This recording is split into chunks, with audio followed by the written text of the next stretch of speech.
Assalamualaikum warahmatullahi wabarakatuh. Sahabat beriman, kali ini saya akan membahas tafsir Bismillahirrahmanirrahim.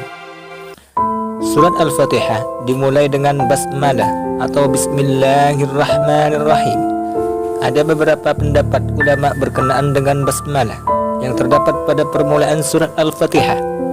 Di antara pendapat-pendapat itu, yang termasyhur ialah: 1. Basmalah adalah ayat tersendiri, diturunkan Allah untuk jadi kepala masing-masing surat dan pembatas antara satu surat dengan surat yang lain. Jadi dia bukanlah satu ayat dari Al-Fatihah atau dari surat yang lain. Yang dimulai dengan basmalah itu, ini pendapat Imam Malik beserta ahli qiraah dan fuqaha ahli fikih Madinah, Basra dan Syam, dan juga pendapat Imam Abu Hanifah dan pengikut-pengikutnya. Sebab itu, menurut Imam Abu Hanifah, basmalah itu tidak dikeraskan bacaannya dalam solat. Bahkan Imam Malik tidak membaca basmalah sama sekali. Hadis Nabi sallallahu alaihi wasallam an Anas bin Malik qala sallaitu khalfan Nabi sallallahu alaihi wasallam wa Abi Bakr wa Umar wa Utsman fakanu yastatihuna bilhamdillahi rabbil alamin la yadhkuruna bismillahirrahmanirrahim fi awwal qiraati wa la fi akhiriha. Dari Anas bin Malik, dia berkata, saya salat di belakang Nabi sallallahu alaihi wasallam, Abu Bakar, Umar dan Utsman. Mereka memulai dengan alhamdulillahi rabbil alamin, tidak menyebut bismillahirrahmanirrahim di awal bacaan dan tidak pula di akhirnya. Riwayat Al-Bukhari dan Muslim. 2. Basmalah adalah salah satu ayat dari Al-Fatihah, dan pada surat An-Naml, innahu min Sulaimana wa innahu bismillahirrahmanirrahim, yang dimulai dengan basmalah. Ini adalah pendapat Imam Syafi'i beserta ahli qiraah Mekkah dan Kufah. Sebab itu menurut mereka basmalah itu dibaca dengan suara keras dalam solat jahar. Dalil-dalil yang menunjukkan hal itu antara lain hadis Nabi sallallahu alaihi wasallam an Ibnu Abbas qala kana Rasulullah sallallahu alaihi wasallam yajharu bismillahirrahmanirrahim. Dari Ibnu Abbas ia berkata, Rasulullah sallallahu alaihi wasallam mengeraskan bacaan bismillahirrahmanirrahim. Riwayat Al-Hakim dalam Al-Mustadrak, dan menurutnya hadis ini sahih. An Ummi Salamah qalat kana Rasulullah sallallahu alaihi wasallam yuqatta'u qira'atahu bismillahirrahmanirrahim alhamdulillahi rabbil alamin arrahmanirrahim maliki yaumiddin. Dari Ummu Salamah, katanya Rasulullah sallallahu alaihi wasallam berhenti berkali-kali dalam bacaan bismillahirrahmanirrahim alhamdulillahi rabbil alamin arrahmanirrahim maliki yaumiddin. Riwayat Ahmad, Abu Daud, Ibnu Khuzaimah dan Al-Hakim. Menurut Abdul Qatni, sanad hadis ini sahih. Abu Hurairah juga solat dan mengeraskan bacaan basmalah. Setelah selesai solat, dia berkata, saya ini adalah orang yang solatnya paling mirip dengan Rasulullah. Muawiyah juga pernah solat di Madinah tanpa mengeraskan suara basmalah. Ia diprotes oleh para sahabat lain yang hadir di situ. Akhirnya pada salat berikutnya Muawiyah mengeraskan bacaan basmalah.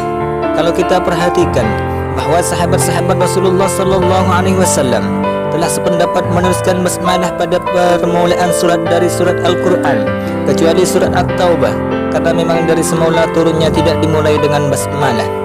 Dan bahwa Rasulullah sallallahu alaihi wasallam melarang menuliskan sesuatu yang bukan Al-Quran agar tidak bercampur aduk dengan Al-Quran, sehingga mereka tidak menuliskan amin pada akhir surat Al-Fatihah.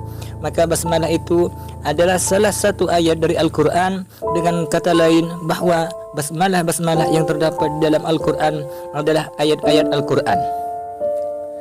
Lepas dari pendapat apakah satu ayat dari Al-Fatihah atau dari surat lain yang dimulai dengan basmalah atau tidak, sebagaimana disebutkan di atas bahwa surat Al-Fatihah itu terdiri dari 7 ayat. Mereka yang berpendapat bahwa basmalah itu tidak termasuk satu ayat dari Al-Fatihah memandang ghairil maghdubi 'alaihim waladdallin adalah salah satu ayat dengan demikian. Ayat-ayat Al-Fatihah itu tetap 7. Bismillahirrahmanirrahim. Dengan nama Allah, maksudnya dengan nama Allah saya baca, atau saya mulai seakan-akan Nabi berkata, saya baca surat ini dengan menyebut nama Allah, bukan dengan menyebut nama saya sendiri. Sebab ia wahyu dari Tuhan, bukan dari saya sendiri. Maka basmalah di sini mengandung arti bahwa Al-Quran itu wahyu dari Allah, bukan karangan Muhammad sallallahu alaihi wasallam, dan Muhammad itu hanyalah seorang pesuruh Allah yang dapat perintah menyampaikan Al-Quran kepada manusia. Makna kata Allah, Allah adalah nama bagi zat yang ada dengan sendirinya, wajibul wujud. Kata Allah hanya dipakai oleh bangsa Arab kepada Tuhan yang sebenarnya, yang berhak disembah, yang mempunyai sifat-sifat kesempurnaan. Mereka tidak memakai kata itu untuk Tuhan-Tuhan atau dewa-dewa mereka yang lain. Hikmah membaca basmalah, seorang yang selalu membaca basmalah sebelum melakukan pekerjaan yang penting, berarti ia selalu mengingat Allah pada setiap pekerjaannya. Dengan demikian, ia akan melakukan pekerjaan tersebut dengan selalu memperhatikan norma-norma Allah dan tidak merugikan orang lain. Dampaknya, pekerjaan yang dilakukan akan berbuah sebagai amalan ukhrawi. Seorang muslim diperintahkan membaca basmalah pada waktu mengerjakan sesuatu yang baik. Yang demikian itu untuk mengingatkan bahwa sesuatu yang dikerjakan adalah karena perintah Allah atau karena telah diizinkannya. Maka karena Allah tidak mengerjakan pekerjaan itu, dan kepadanya dia meminta pertolongan agar pekerjaan terlaksana dengan baik dan berhasil. Nabi sallallahu alaihi wasallam bersabda, kullu amrin ribalin lam yubda'u fihi bismillahirrahmanirrahim aqta. Setiap pekerjaan penting yang tidak dimulai dengan menyebut basmalah adalah buntu, kurang berkahnya. Riwayat Abdul Qadir Ar-Rahawi.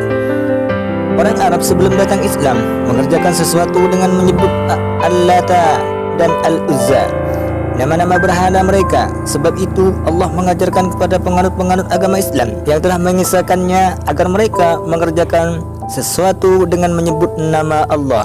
Wallahu a'lam bissawab.